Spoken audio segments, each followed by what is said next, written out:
हमारी तरफ से सब बहनों को हाथ जोड़कर राम राम। आज आप हमको चैत्र कृष्ण पाप मोचने एकादशी कथा सुना रहे हैं, कृपा करके ध्यान से सुनिए। युधिष्ठिर बोले, हे कृष्ण, चैत्र कृष्ण पक्ष की एकादशी का क्या नाम है, उसकी क्या विधि है और क्या फल है? श्री कृष्ण बोले, हे राजेंद्र, मैं पाप मोचने एकादशी का व्रत कहूंगा, उसे सुनो। यह पिशाच योनि को दूर करने वाली, कामना और सिद्धि को देने वाली, पापों को दूर करने वाली, शुभ फल और धर्म को देने वाली है। इस विचित्र कथा को सुनिए। प्राचीन समय में वसंत ऋतु में कुबेर का चैत्र रथ नाम का वन फूलों से सुशोभित था। वहाँ गंधर्वों की कन्या इंद्रों के साथ विहार करती थी। इंद्रादि देवता भी वहाँ क्रीड़ा करते थे। चैत्र रथ वन में सुंदर कोई दूसरा वन नहीं था। उस वन में मुनि लोग तपस्या करते थे। वहाँ मेधावी नाम के मुनि भी निवास करते थे। वहाँ अप्सराओं ने मुनि को मोहित करने का प्रयत्न किया। मंजू घोषा नाम की अप्सरा प्रयत्न सोचने लगी। मंजू घोषा कामदेव की सेना की तरह थी। मेधावी ऋषि को देखकर वह भी कामदेव से पीड़ित हो गई। यौवन के सुंदर शरीर वाले श्वेत यज्ञोपवीत धारण किए हुए मेधावी ऋषि भी दूसरे कामदेव की तरह शोभित हो रहे थे। मंजू घोषा मुनीश्वरों को देखकर दूर खड़ी हो गई। कामदेव के वश में होकर मंद स्वर से गान करने लगी। उसकी चूड़ी कर धनी और नपुरों की झनकार से वन गूंजने लगा। हाव भाव सहित गाती हुई अप्सरा को देखकर मुनीश्वर भी कामदेव की सेना के वशीभूत हो गए। मंजू घोषा आकर मुनि से निकट गई। उसके सुंदर शरीर के देखकर वह मुनीश्वर भी उसके साथ वन में रमण करने लगे। मेधावी मुनि शिव तत्व को भूलकर कामदेव के वशीभूत हो गए। रमण करने में कामी मुनि की दिशा और दिन रात का ध्यान नहीं रहा। मुनीश्वर को भोग विलास में बहुत समय बीत गया। तब मंजू घोषा ने स्वर्ग लोक जाने का विचार किया। चलते समय वह स्मरण करते हुए मुनि से बोली कि मुझे अपने घर जाने के लिए आज्ञा दीजिए। मेधावी बोले, हे सुंदर मुख वाली, तू आज संध्या को आई है, प्रातःकाल तू मेरे पास निवास कर। मुनि के इस वचन को सुनकर वह डर गई। फिर 57 वर्ष 9 महीने 3 दिन व्यतीत हो गए। इतना समय बीतने पर अप्सरा मुनि से फिर बोली, हे ब्राह्मण, मुझको घर जाने की आज्ञा दीजिए। मेधावी बोले, अभी तो सवेरा हुआ है, मेरी बात सुन, जब तक मैं संध्या करूं तब तक तू यहाँ ठहर। मुनि के इस वचन को सुनकर वह डर गई। फिर मुस्कुराकर विस्मित होकर बोली कि विपेंद्र, आपकी संध्या का कितना प्रमाण है, वह समाप्त हुई कि नहीं? मेरे ऊपर कृपा करके गए हुए समय का विचार करिए। अप्सरा के इस वाक्य को सुनकर मुनि को बड़ा आश्चर्य हुआ। ब्राह्मण ने हृदय में ध्यान करके समय का अनुमान कर लिया और बोले, हे सुंदरी, तेरे साथ 57 वर्ष बीत गए। तब को बिगाड़ने वाली अप्सरा को काल के समान देखकर क्रोध से मुनि के होठ कांपने लगे और बोले कि तू पिशाचनी हो जा। हे पापिन, तुझको धिक्कार है। मुनि के श्राप से दुग्ध सुंदर बुरकुटी वाली अप्सरा नर्म होकर मुनि से प्रार्थना करने लगी, है विप्र, आपके साथ मुझको बहुत से वर्ष बीत गए, इस कारण हे स्वामिन मेरे ऊपर कृपा करिए। मुनि बोले, हे भद्रे, मैं क्या करूं? तूने मेरा बड़ा भारी तप नष्ट कर दिया है, तथापि मैं तुझको श्राप दूर होने का उपाय बतलाता हूँ, उसे सुन। चैत्र कृष्ण पक्ष में सब पापों को नाश करने वाली पाप मोचनी नाम की शुभ एकादशी होती है। हे भद्रे, उसका व्रत करने से पिशाच योनि छूट जाती है। यह कहकर वह मेधावी पिता के आश्रम में चले गए। मेधावी का आया हुआ देखकर च्यवन ऋषि बोले, हे पुत्र, तूने यह क्या किया? सब तपस्या को नष्ट कर दिया। मेधावी बोले, मैंने अप्सरा के साथ रमण किया, यह बड़ा भारी पाप है। अब प्रायश्चित बताइए जिससे पाप दूर हो जाए। च्यवन बोले, चैत्र के कृष्ण पक्ष पाप मोचने एकादशी होती है।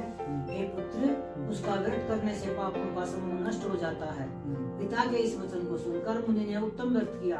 मुनि का पाप दूर हो गया और धर्मात्मा हो गए। वह मंजू घोषा भी इस व्रत को करके पाप मोचने के व्रत के प्रभाव से पिशाच योनि से छूट गई। दिव्य रूप धारण करके वह सुंदर अप्सरा स्वर्ग को चली गई। इस व्रत के करने से सब पाप नष्ट हो जाते हैं। बोलो व्यास माता की जय, कृष्ण भगवान की जय, गोविंद हरे मुरारी, हे नाथ नारायण वासुदेव, श्री कृष्ण गोविंद हरे मुरारी, हे नाथ नारायण वासुदेव, हे नाथ नारायण वासुदेव, हे नाथ नारायण वासुदेव। वासुदेव भगवान की जय, गोविंद गोपाल की जय। जय प्रिय जय। एकादशी मैया की आरती सुनियो भाई। ओम जय एकादशी जय एकादशी जय एकादशी माता विष्णु पूजा व्रत धारण कर शक्ति मुक्ति पाता तेरे नाम गिनाऊं देवी भक्ति प्रदान करनी गण गौरव की देनी माता शास्त्रों में वर्णी ओम जय एकादशी जय एकादशी जय एकादशी माता विष्णु पूजा व्रत धारण कर शक्ति मुक्ति पाता मार्गशीर्ष के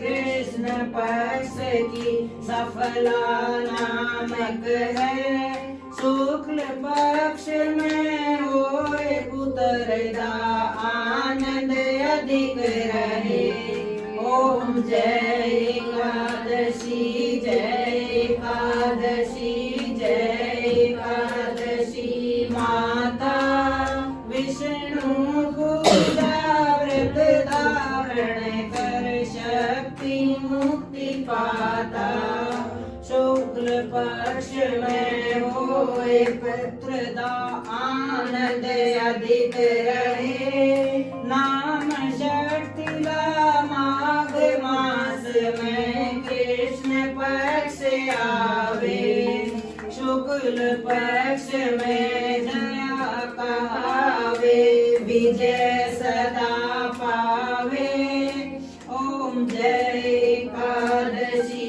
जय एकादशी जय एकादशी माता विष्णु पूजा व्रत धारण कर शक्ति मुक्ति पाता विजया फागुन कृष्ण पक्ष में शुक्ला आमल की पाप मोचनी कृष्ण पक्ष में चैत्र महाबली की चैत्र शुक्ल में नाम कामदा धन देने वाली नाम बरुथनी कृष्ण पक्ष में वैशाख महाबली ओम जय एकादशी जय एकादशी जय एकादशी माता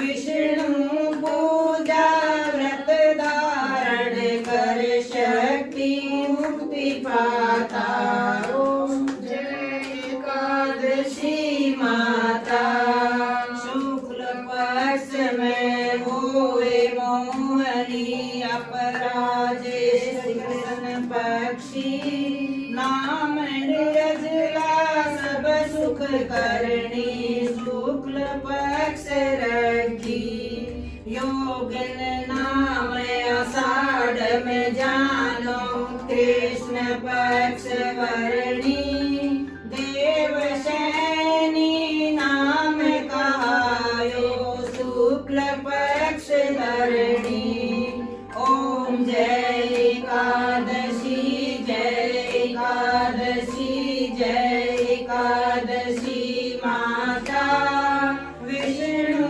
पूजा व्रत धारण कर शक्ति मुक्ति पाता कामिका श्रावण मास में आवे कृष्ण पक्ष कहिए श्रावण शुक्ला होए पुत्रदा आनंद से रहिए अजा भाद्रपद कृष्ण पक्ष की पर्वतनी शुक्ला इंदिरा शिवन कृष्ण पक्ष में व्रत से भव सागर निकला पाश कुंशला है शुक्ल पक्ष में पाप हरण हारी रमा मास कार्तिक में आवे सुखदायक भारी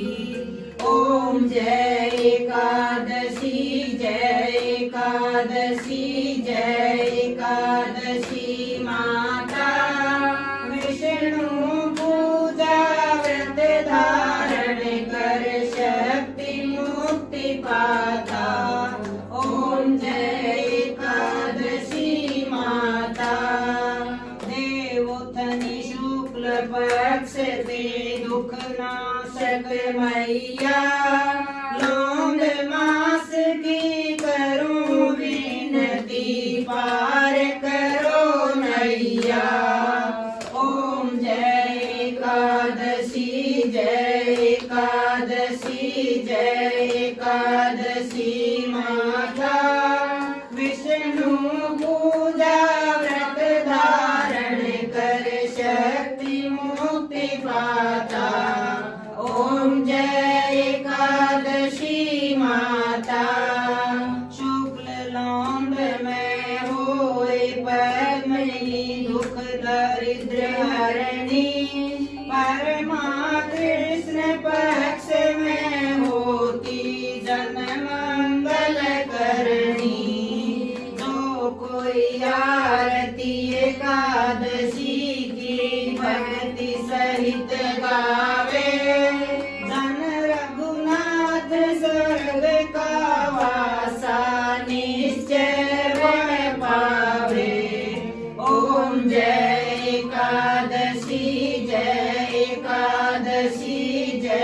एकादशी माता विष्णु पूजा व्रत धारण कर शक्ति मुक्ति पाता ओम जय एकादशी माता बोलो एकादशी मैया की जय विष्णु भगवान की